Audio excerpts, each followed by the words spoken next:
Alright, welcome back guys. We are now in our third and final video of the Vietnam War. In our last video we talked about Americans getting involved because of the domino theory, but we also looked at some of the major obstacles that America would face in the war, the fact that we were fighting against an elusive enemy in a guerrilla war in an unfamiliar country, the fact that our massive firepower was and sometimes actually counterproductive because it turned even more people in South Vietnam towards the communist cause and resisting the government that we were trying to support. So in this video we're going to finally finish up the American war story, and then also talk about something that happens that's related to the Vietnam War in the neighborhood of Vietnam that was one of the greatest tragedies of the 20th century. So let's talk about America getting out of the war.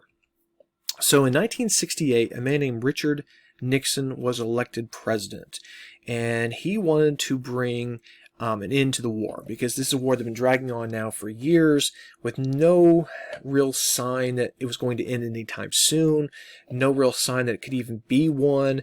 And so he says we're going to start withdrawing troops starting in 1969. Now let's think about America in 1968, 1969. Who's doing most of the defending of South Vietnam, the United States or the South Vietnamese? And the answer is the United States. And so Nixon says how we're going to finish this war up is that we are going to gradually phase out of Vietnam. Okay, this is a strategy they call Vietnamisation, where we're going to turn the war effort over to the South Vietnamese. Basically, hey, it's your country. If you want to stay, independent of the communists, you're going to have to actually put forth more effort and let Americans go home. We've done enough and we're going home, basically, is the message.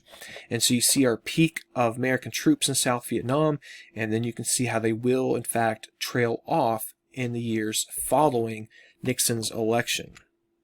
Now, if you're going to pull American soldiers out of South Vietnam, but you also want South Vietnam to continue existing, that's going to be difficult. So one of the things Nixon does to pursue this policy of Vietnamization is using American air power to bomb North Vietnam and to bomb them to the peace table, as they said.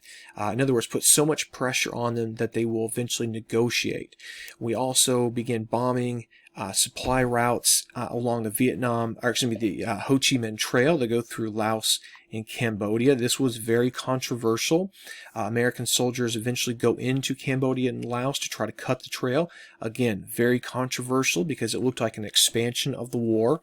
But Nixon believed that this had to be done to allow Americans to come home.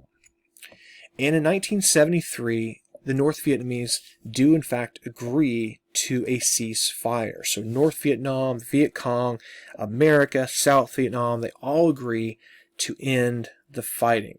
And so this was a huge moment, right? This war that had been dragging on for years with no real end in sight finally does come to an end. And this was, up until the current war in Afghanistan, the longest war in American history. And so for a lot of Americans, it was just, thank God this thing is over. Peace has returned. So we're going to leave South Vietnam. What happens to South Vietnam next? Well, it's pretty predictable. Without us there, the South Vietnamese government, which was always corrupt and unstable to begin with, just completely falls apart. North Vietnam invades the country in 1975, and South Vietnam just begins to fall apart. And eventually, South Vietnam is annexed by North Vietnam. And that's the end of the Vietnam War in 1975. So you've got South Vietnamese here trying to flee the country by boat, by helicopter, by any means necessary, because they don't want to live under a communist dictatorship. The most vulnerable were the people in South Vietnam who had helped Americans. They're going to be seen as traitors by the new communist regime, and they're going to be punished, and so they want to get the heck out of there before the communists take over. So let's look at the aftermath of the war, and the question we have to answer is, did we win or lose in Vietnam? And this is one of those great questions of history that's so difficult to answer with any definitive answer that is right. It really depends on how you're measuring success. If you're measuring success on did South Vietnam did it continue to exist? Did it prevent communism from spreading? Well, no. Okay, that domino did eventually fall. South Vietnam did go communist. Vietnam is a communist country today. So by that measuring stick of success, I think we can say no. But when we left in 1973, South Vietnam was still there. It was still a country. It was still resisting communism. So by that line of reasoning, we could say it was, in fact, a win.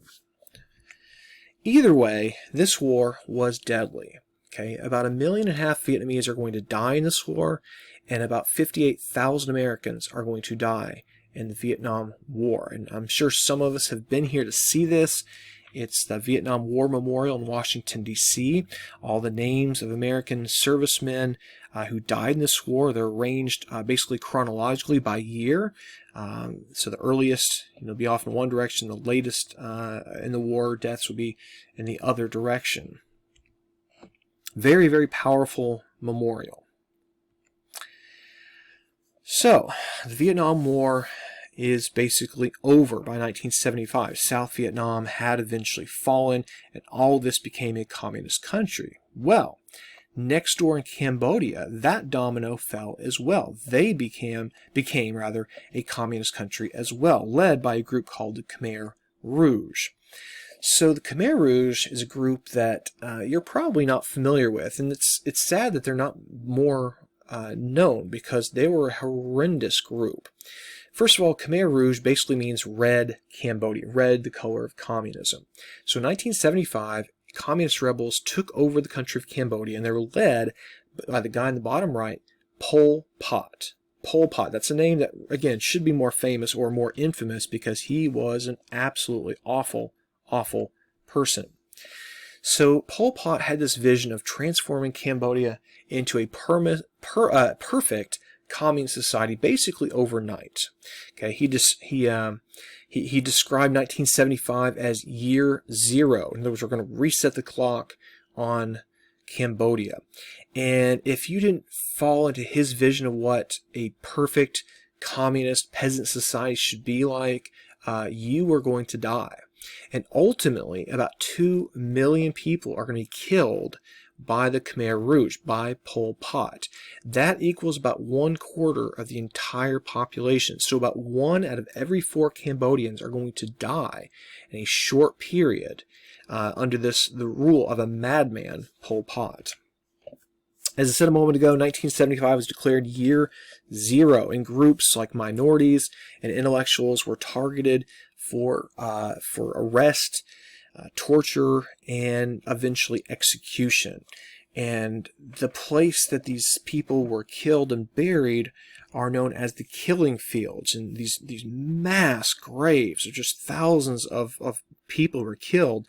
Some of them have been exhumed, and you can see the skulls and the bones on display. And this is a reminder for future Cambodians that, this is what happens when communism and dictatorships take over. So, be aware, be on the lookout for this kind of stuff from happening ever again. Now, the situation gets so bad that in 1978, just 3 years into Pol Pot's experiment, neighboring Vietnam, who was also a communist country, invaded and overthrew the Khmer Rouge. Things were so bad that even a communist dictatorship like Vietnam was like, you guys are crazy. And they invaded. Pol Pot was overthrown.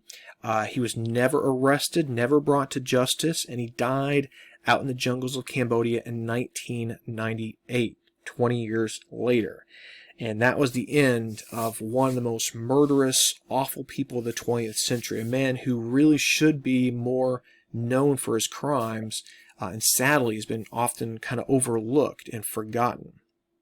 So guys, that is basically the end of a road in the Vietnam War. It began with the French trying to return to Vietnam, or French Indochina as they called it, being kicked out.